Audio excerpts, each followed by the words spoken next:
So many of us walk around with this heavy label on our backs. I'm lazy. We whisper it to ourselves when we procrastinate. We tell friends we can't get things done because we lack discipline. We even begin to believe that something is broken inside us, that we simply weren't built for productivity, success, or focus. But here's the truth. Most of the time you are not lazy at all. What you are is scared. Fear is the silent engine that disguises itself as laziness. And until you understand that, you'll keep fighting the wrong battle. Think about it. How many times have you had a dream or a project that lit a fire in your heart, but when it came time to act, you stalled? You told yourself you'll start tomorrow. You convinced yourself you weren't ready. You distracted yourself with social media or busy work. And then the shame spiral began. Why am I so lazy? Why can't I just do the work? But if we pause, dig deeper, and really listen, what's sitting behind that inaction is fear. Fear of failing. Fear of judgment. Fear of wasting effort. Fear of discovering we are not enough. Laziness is the mask fear wears to protect you. Because if you don't start, you can't fail. If you don't put yourself out there, you can't be judged. If you don't try, you'll never have to face the truth of whether you're capable or not. And in that twisted way, laziness feels safer. But safety comes at a massive cost. It keeps you trapped in the same place, replaying the same excuses, living beneath your potential.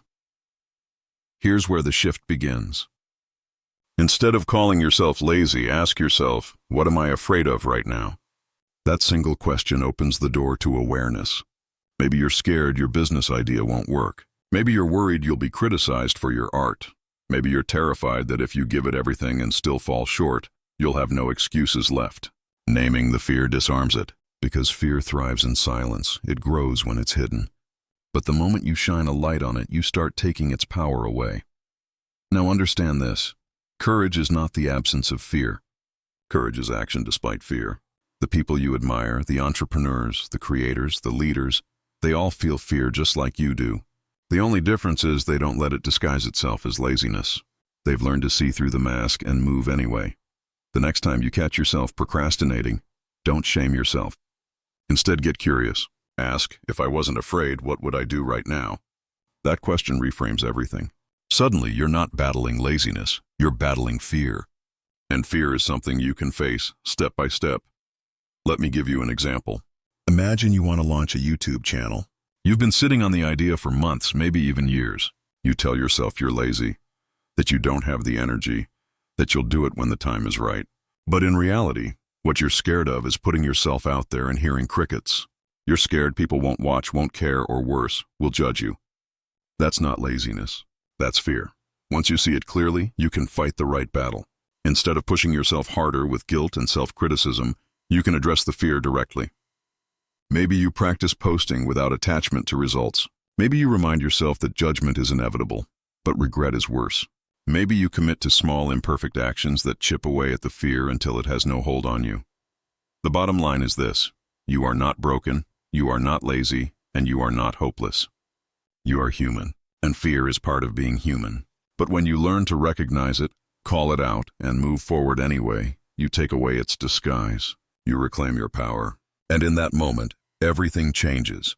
So the next time you think you're being lazy, pause. Look closer. Behind that mask is fear. And once you see it, you can beat it. One of the biggest reasons fear controls us is because of uncertainty. Think about it. Fear thrives in the dark. When you can't see the path ahead, when you don't know what step to take next, your mind fills the gaps with doubt and worst-case scenarios. And that doubt freezes you. You call it procrastination, you call it laziness, but really, it's the fog of uncertainty. The antidote to that fog is clarity. Clarity is power. When you know exactly what to do, when the path is simple and visible, fear has less room to operate. Imagine standing at the bottom of a mountain. If you can't see the trail, the climb looks impossible. You don't even take the first step because it feels overwhelming. But if someone hands you a map and points out the first marker just 10 feet away, suddenly it feels doable. You don't need to see the whole journey.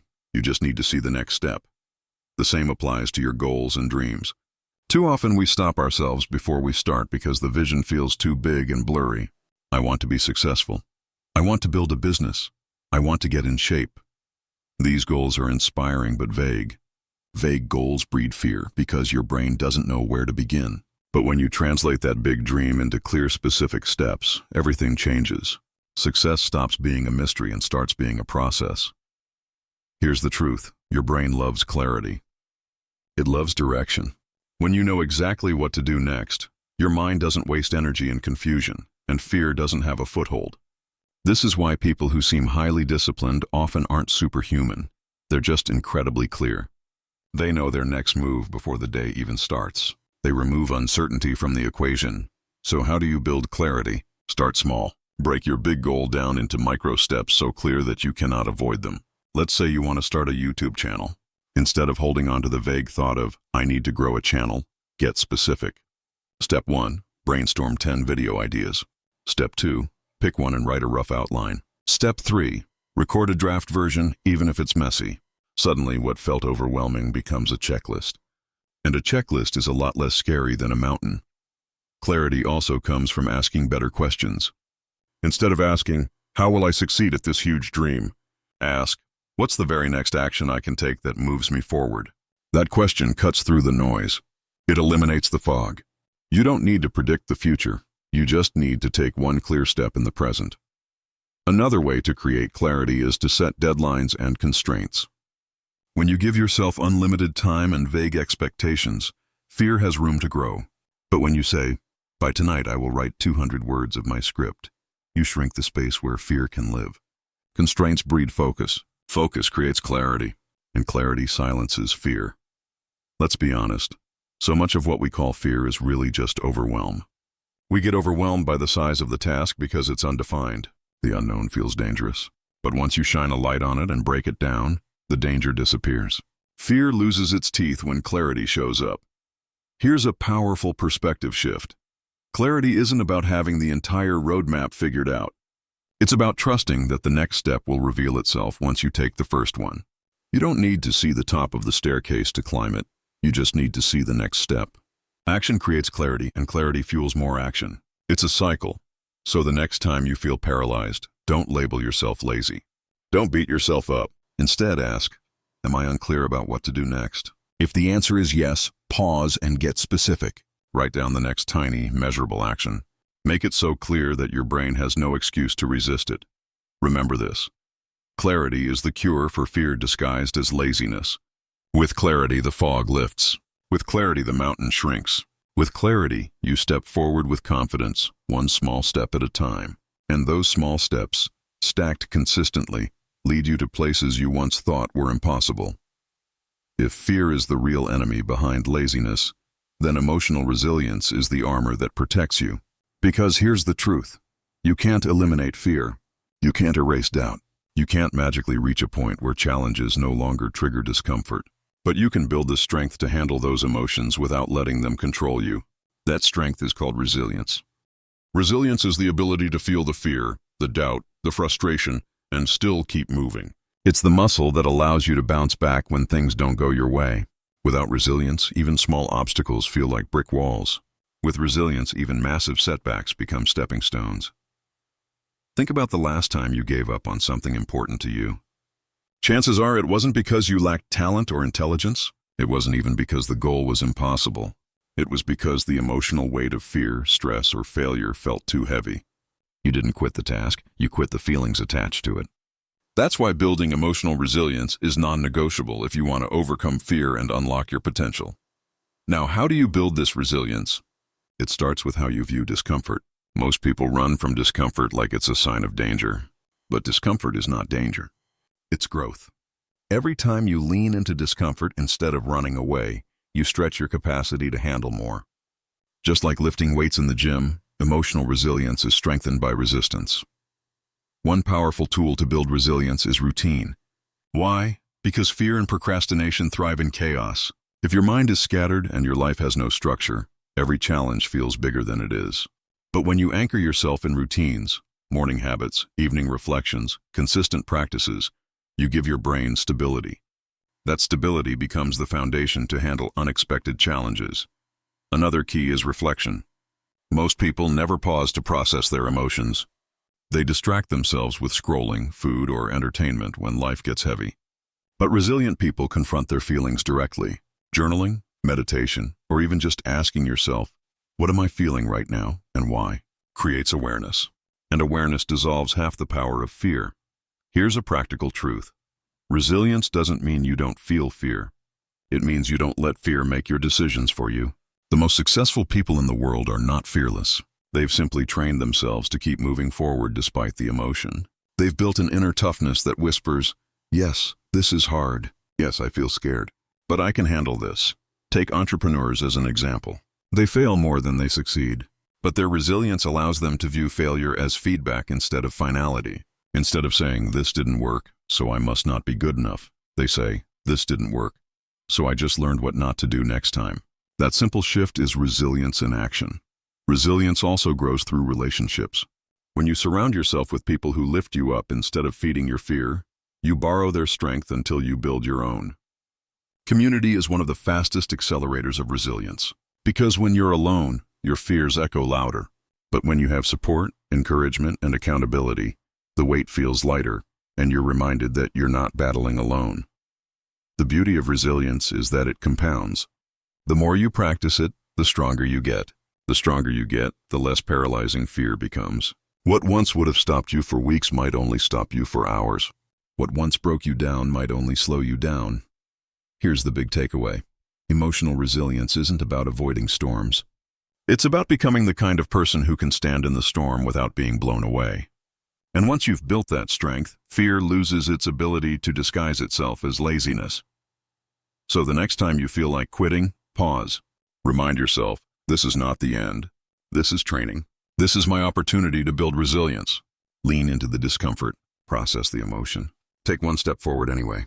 Because every time you do, you're not just making progress on your goals. You're building the unshakable strength that will carry you through every challenge life throws at you. One of the biggest reasons fear keeps us stuck is because of the way we see failure. For most people, failure is the ultimate nightmare. It's the proof they aren't good enough. It's the confirmation of every doubt they already had about themselves. And that's exactly why so many never start. They'd rather protect themselves from the sting of failure by doing nothing at all. But here's the shift. Failure isn't final. Failure is feedback. It's not a dead end, it's data. Think about it. A baby learning to walk falls dozens, even hundreds of times. Yet no one calls that baby a failure. Every stumble is feedback. Put your foot here, not there. Balance this way, not that way. Eventually, the baby gets it. But somewhere along the line, as adults, we stop seeing failure as part of the process and start seeing it as proof of inadequacy. That shift kills dreams. The truth is, failure only has the meaning you assign to it. If you see it as evidence that you're not capable, it will paralyze you. But if you see it as a message, an opportunity to learn what doesn't work, you'll grow stronger with each attempt. The most successful people in the world are not those who avoided failure. They're the ones who failed faster, learned quicker, and refused to let those failures define them. Take Thomas Edison as an example. When asked about his thousands of failed experiments before inventing the light bulb, he famously said, "I have not failed. I've just found 10,000 ways that won't work." That mindset is what separates innovators from quitters. To Edison, every failed attempt wasn't an ending. It was feedback guiding him toward the right solution. Here's where fear disguises itself as laziness. When you avoid starting a project, it's often because deep down, you're terrified of failing. Laziness is safer. If you never try, you never fail. But the hidden cost is that you also never succeed. Failure is the price of entry to success. You can't avoid it and expect to grow. So how do you start seeing failure as feedback? Step 1. Detach your identity from your results. You are not your outcomes. Just because you failed at something doesn't mean you are a failure. It means you tried something that didn't work yet. That's all. Step 2. Ask better questions when things go wrong. Most people ask, "Why me? Why am I not good enough?" That question leads to shame. Resilient people ask, "What can I learn? What needs to change? How can I do better next time?" That question leads to growth. The quality of your questions determines the quality of your feedback. Step 3. Shrink the stakes. One reason failure feels so heavy is because we tie it to our entire identity. Instead of thinking, "If this fails, it means I'm worthless," reframe it. "If this fails, it just means this approach didn't work, and I can try another one." Lowering the emotional weight of failure makes it easier to take risks. Here's a practical example. Imagine you post your first YouTube video and it only gets 20 views. You could call that a failure and quit, or you could treat it as feedback. Maybe your title wasn't clear enough. Maybe your thumbnail didn't grab attention. Maybe your delivery needs work. Each failure gives you information you didn't have before. And with that information, your next video improves. The truth is, every master you admire today started out as a beginner who failed. Probably a lot. The only difference is they didn't let failure stop them. They let it shape them. They saw failure as a teacher, not an enemy. When you adopt this mindset, fear loses its grip. Because suddenly, failure isn't something to avoid, it's something to embrace. Every attempt, whether it works or not, moves you forward. Every mistake sharpens your skill. Every setback builds your strength. So the next time you're afraid to start because you might fail, remind yourself, failure is not the opposite of success. It's part of success. Each failure is feedback, guiding you closer to where you want to be. And if you're willing to keep learning, keep adapting, and keep moving forward, failure stops being your enemy and becomes your greatest ally. Here's a powerful truth. Fear loses its grip when you build momentum. And momentum doesn't come from huge leaps. It comes from small, consistent wins. Most people freeze because they're staring at the size of the mountain they want to climb. They see the massive gap between where they are and where they want to be, and it feels overwhelming. That overwhelm feeds fear, and fear disguises itself as laziness. But the cure is simple.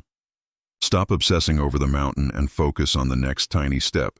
Micro wins beat fear every single time. Let's break this down. Imagine you want to run a marathon. If you've never jogged before, the thought of running 26 miles will paralyze you. It's too big, too far, too impossible. But what if you just commit to running for 2 minutes today? That's it, 2 minutes. Suddenly it feels doable. You lace up your shoes, you jog for 2 minutes, and you stop. That's a micro win. And here's the secret. Those 2 minutes shift your identity from someone who wants to run to someone who runs. It may be small, but it's powerful. The same applies to any goal. Writing a book? Start by writing 1 paragraph. Building a business? Start by making 1 sales call. Growing a YouTube channel? Start by posting 1 short video, even if it's rough. The size of the step doesn't matter. What matters is that it's forward. Why do micro wins work so well against fear? Because fear thrives on the idea of big, scary leaps. When your brain thinks about the full weight of your dream, it screams, too much. Too risky. Too overwhelming. But when you shrink the action down to something so small it's impossible to fail, fear has no argument left. And here's where the magic happens. 1 step leads to another. Action creates momentum. Momentum builds confidence. And confidence silences fear. That's the cycle you want to live in, instead of waiting until you feel ready to take big actio. Here's a practical exercise. If you're stuck, write down the smallest action you can take in the next 5 minutes that moves you forward. Then do it immediately. Send that email. Write that sentence. Record that 30-second clip. Don't overthink it. Just move. Because at the end of the day, micro wins build momentum, and momentum builds courage. Fear hates momentum. Laziness can't survive in the presence of consistent action. The more you stack those small victories, the stronger you feel.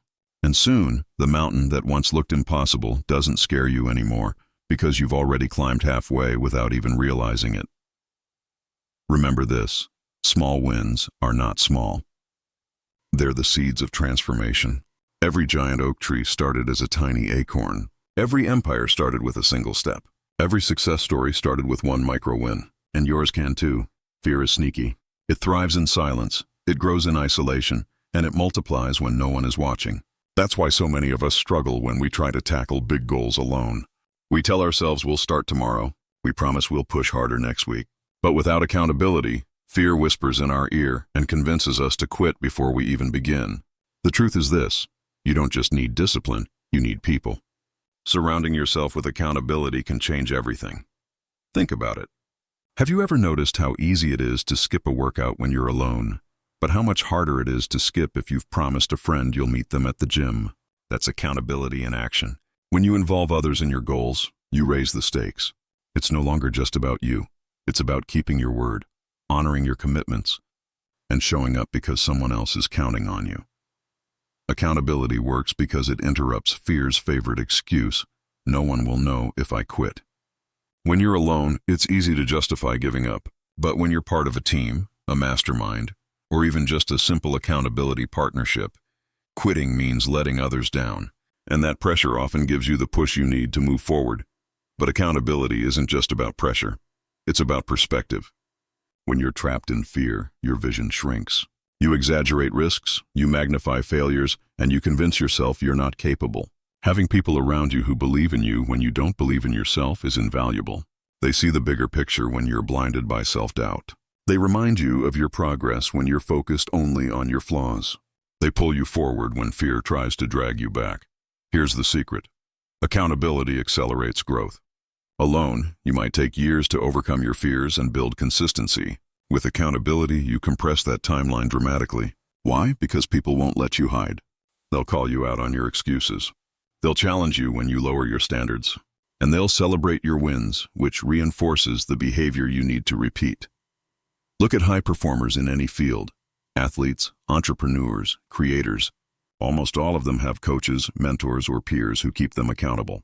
Even at the top, they know they can't rely on willpower alone. Accountability is their edge. If it works for them, why wouldn't it work for you? Now, let's make this practical. How do you surround yourself with accountability? Start small. Find one person who shares a similar goal and agree to check in daily or weekly. Join a community, a mastermind group, or an online forum where people are striving toward the same dreams. Hire a coach if you can, or simply announce your goals publicly to friends and family. The key is to create a system where backing out feels harder than pushing forward. But here's an important point.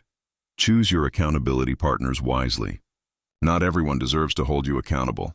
You need people who will challenge you with honesty, not just comfort you with excuses. You need people who are invested in growth, not stuck in the same patterns of fear.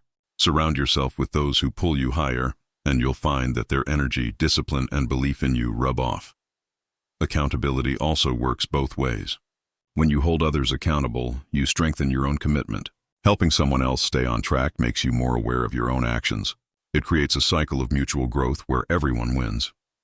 At the end of the day, fear is loud when you're alone, but it loses its voice in community. Accountability transforms goals from private struggles into shared missions. And when the mission is shared, the load feels lighter, the journey feels shorter, and the wins feel bigger. So if you've been stuck in fear, if you've been labeling yourself as lazy, don't fight this battle alone. Bring others into your corner. Share your vision. Invite accountability. Because with the right people around you, fear no longer stands a chance. Remember this. You don't rise to the level of your intentions. You rise to the level of your accountability. Surround yourself with people who expect more from you than fear allows. And watch how quickly your life begins to change.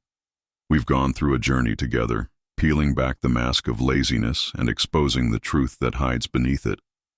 And now as we close, I want you to take a deep breath and really let this sink in. You are not lazy. You are scared, and that's okay. Fear is part of being human, but it doesn't have to define you. It doesn't have to dictate your choices or hold you hostage. Once you see fear for what it is, you can beat it. We started with the idea that fear masquerades as laziness. That hesitation you feel, that resistance that keeps you scrolling, stalling, and procrastinating, it isn't proof that you're weak or broken. It's simply fear putting on a disguise. And the moment you call it out, the mask begins to fall. Awareness is the first step toward freedom. From there, we talked about the power of clarity. Because fear thrives in uncertainty, but it shrinks in the light of a clear plan. You don't need to know the entire path. You just need to know the next step. Write it down. Make it small. Make it specific. Clarity is your weapon against overwhelm. When the fog clears, fear has nowhere to hide. But clarity alone isn't enough. You need strength. That's where emotional resilience comes in. Life will test you. Fear will whisper in your ear. Failure will knock you down. But resilience is the muscle that allows you to get back up again and again. Resilience doesn't mean you never feel fear. It means you can feel it and still move forward. Every challenge is training. Every setback is an opportunity to grow stronger. And when setbacks come, remember, failure is not the end. Failure is feedback. It's not a verdict on your worth. It's simply data telling you what doesn't work. The most successful people aren't those who avoided failure. They're the ones who learned from it again and again until success became inevitable. If you can reframe failure as feedback, you'll never truly lose. Then we explored the secret weapon, micro-wins. Fear loves to intimidate you with the size of your goals. But you don't have to conquer the mountain today. All you need is one step, one small action that moves you forward. Write the paragraph. Send the email. Record the video. Those small wins build momentum, and momentum builds confidence.